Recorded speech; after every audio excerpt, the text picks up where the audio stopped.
Have you heard about TREB and the Competition Bureau in the news? The most recent news is that they lost their final appeal. So John Carter here, I'm the broker and owner at Remax River City in Edmonton, Alberta, and just want to do a quick video to kind of discuss what changes this could have in the industry. My background was starting in real estate around 2002 as a realtor. I also around that same time partnered with some ex-business partners now, because we've sold the company from university, and we started a website company developing websites for realtors in Western Canada, because there was real need for that at the time, and it grew to about 1,500 realtors in Western Canada. And we had first-hand experience dealing with TREB, trying to move into the Toronto Real Estate Board's market and offer those same services to them in that market.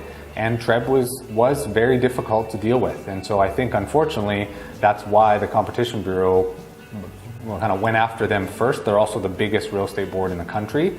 So for your background, if you're not familiar, it basically relates to TREB's anti-competitive practices, specifically related to access to MLS data. So what does this mean now that they've lost this appeal? So most likely, it's the start of the potential of sold data being publicly available. And so they're saying they're going to protect that, and there's a lot of interpretation around how that actually rolls out into the marketplace. But these days, technology is changing and there's disruption in every industry, and real estate can't fight that. I think the bottom line is we want consumers to have access to the tools and services that they want and the information they want. So what does this mean to you as a realtor? Most likely you're going to see companies like Zillow or similar come into Canada, be offering services of basically selling you leads, that type of thing.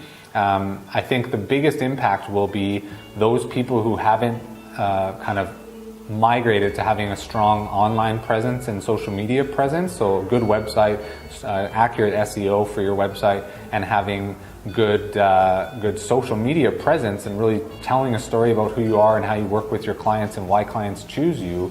Those agents who don't adapt to that will start to suffer, and we're seeing that already even without this information release. But web presence is only going to be that much more important.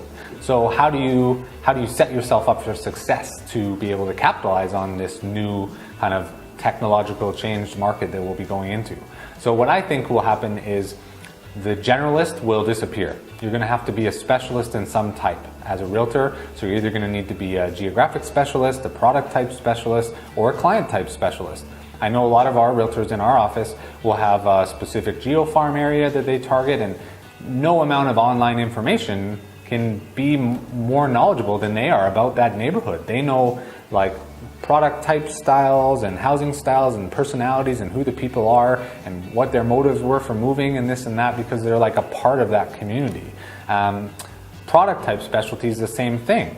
You can look up averages and look up data from any source, but it's interpretation of the data that's the hard part. So if you know that condos facing this direction in this area, or condos that are on this block instead of this block, are priced 20 grand higher because there's retail amenities and things that people prefer over here. Those kind of elements will be critical to your knowledge base going forward. The other is a client type specialty. So we've got people that specialize in relocation. They'll work with one that specializes in EMS people that work in that industry, because she came out of that industry, and we have various other types. So figuring out, hey, are you a relationship-based person? Is that kind of your marketing strategy and your model and your personality type as a realtor? Well, focus in on that and go double down. So focus in on what are those relationships that you want to foster, and giving the information and interpretation of the wider data just to those people. So how is it applicable to them? So hopefully those can help you set up for success in this kind of new era that we'll be phasing into, more and more technology and more online. And I think video is a huge part of that. So we've done a couple other videos talking about how to get started in video and have success with video. So feel free to ask any questions below. We'll be happy to answer them. And I encourage conversation on this issue, because I think it is a big one that affects realtors across Canada. So wish you success in this new decade of information released real estate.